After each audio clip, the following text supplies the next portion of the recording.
In this video, I'm going to teach you the exact method that I used to stay centered and grounded during really tough and turbulent times. This is an advanced and powerful method, and it carried me through really intense spells of anxiety, fear, depression, and pain. And if you're going through any of these yourself, know that you're not alone, that you are supported. And if you apply what I'm saying to you in this video, you can have an easier time navigating these harder times. Welcome back to another video. If you're new here, my name is Justin, and on this channel, I'm dedicated to bringing you the highest quality content when it comes to healing, self-transformation, and expansion so you can live life at the highest level. And without further ado, let's get straight into the method that I use to stay centered during really tough times. The first thing that you need to understand is that right now you're weathering a storm. And as turbulent and violent and crazy as that storm may be, there will be an end to it. And so until then, your job is to weather the storm. Stay calm amidst the chaos and craziness that's unfolding around you.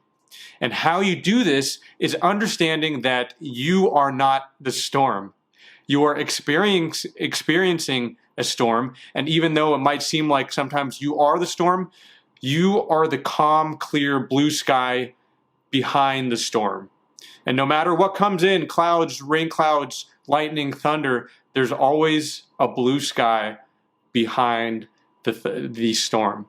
And that's how we're going to start our approach to staying centered throughout the storm that you are weathering. Now, to stay centered during the storm and not get swept away or carried away with it, we need an anchor to keep us grounded.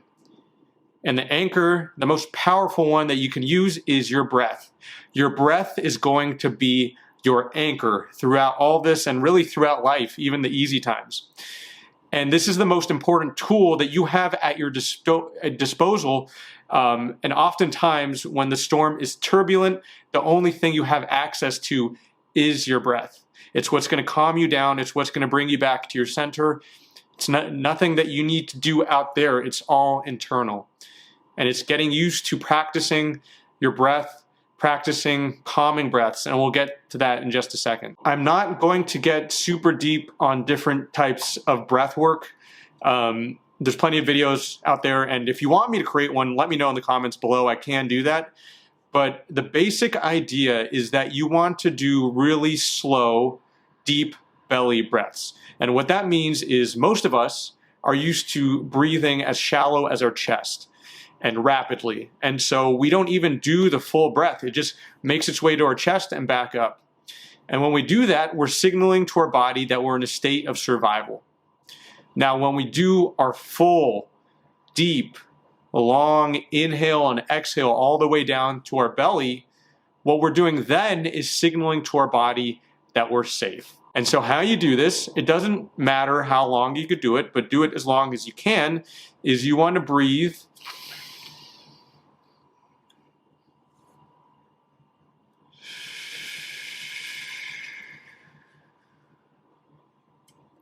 all the way down to your belly until your belly expands. Hold it for a few seconds, and then let it out nice and controlled and slow as well. Before we do anything, when the storm is unfolding around us and things are getting crazy, before we react, before we start going crazy or going into a downward spiral or a panic attack, what we're going to do is jump immediately to our breath. All the way in, down to the belly, hold, and all the way back out, slow. And you can do this as many times as you need. I would say at least 3 or 4 times at least, but listen to your body, listen to what your body needs to calm down and slow down. Now, every time you teach your body to start breathing deep during chaotic times instead of reacting and going crazy, you're healing yourself. You're healing your response. You're healing what you're holding on to. And so this quite literally becomes a compound effect. The more you do it, the more you practice it, the calmer you'll become, and the more at ease, the better you'll become at breathing properly. And you will start to retrain your nervous system and your body's reaction to what's going on around you, so you can start handling more and more of life's challenging events. Now, if you can just get that first part down, the breathing, you're doing really well.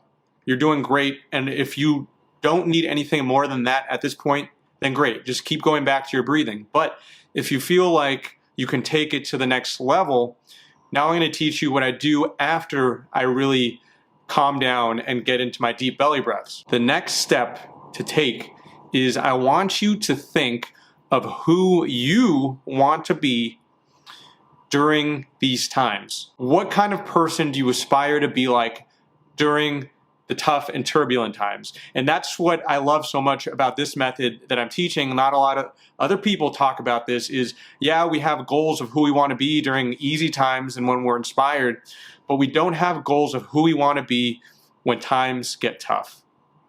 And so in this moment, when you're calm, when you've calmed yourself, who do you want to be as the storm is unfolding around you? Only you can answer that question. I'm not going to answer the question. I'm not going to tell you to be a Zen master and calm, and this is for you to answer. Is really dig deep and think of who you want to be during these times while everything's unfolding around you. When we have a direction of who we want to be while we're weathering the storm, that means we're not just weathering the storm aimlessly. We're weathering the storm with a goal. Now, I'll tell you who I wanted to be during all the craziness that I went through. And I wanted to be someone who is loving and who is powerful, and someone who is not carrying around anymore the wounds that I was holding onto, that I was too scared to let go of. Someone who has come out of the other end of the storm more powerful, wiser, and more loving, not the opposite. So that's what I wanted for myself. And so what happens is once you understand who you want to be, you start embodying that person during the storm. Really think and feel like the future you in the present. Think of your ideal situation. What is the ideal version of you weathering the storm? What is that person? How does that person think and feel? And start embodying that person in the present. And that way we're literally becoming the person as we're doing the exercise. And you can, once you feel like you have felt and understood this person, you can invite them in. Invite them in from the future to come be with you. You can also think of the future you as being almost a separate person that's here with you to help you. So if you want to think of that future ideal you coming down from the future to be with you during these really tough times, that also works. Whatever works for you, make this your own. Before moving on to the next part of the video, if you're liking this video and my content so far, please consider supporting me and my channel by giving this video a thumbs up and hitting the subscribe button. That would help me out a lot. Okay, let's move on. I just spoke about the ideal version of yourself coming and being with you during the hard times. We can call that person your higher self. And what we can do by taking it a step further is when we've invited our higher self, our wiser self, either to be here with us or by embodying them, we can allow and ask them to heal whatever we're holding onto inside. Expose your wounds so they can see you.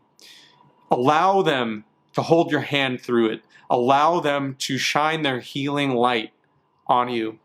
You can even ask them what they need from you to heal, and just listen. What do you need to let go of to heal? What parts of me do I need to heal? You can ask these questions, and what I found is when I ask these questions, I often get an answer almost right away. You can even imagine literal open wounds on your body being mended and healed in the presence of your higher self. And your higher self knows exactly what to do because it is completely healed inside and a wholer version of you. Now, after the healing has commenced, realize that you are your higher self. This is not a separate entity. And I know we're doing different exercises with imagining it to be here with you and holding your hand, but Your higher self is you. It's the real version of you. And so if you understand that you have always been your higher self, then you can allow yourself to be that person. And you can call upon them anytime that you need. Anytime you're going through something challenging, anytime you need healing, you can call upon your higher self to be with you, to embody them, because your higher self is really who you are. Use this method anytime you feel a challenge, anytime you feel anxiety kicking in, or a panic attack, or intrusive thoughts. Doesn't matter how big or small, this method works if you allow it to work. If you continue doing this kind of work, you're going to heal at a very, very deep and fundamental layer. Thank you so much for watching. If you loved this video, then keep watching. This next video I have over here for you, I'm sure you're going to love it. See you in the next one.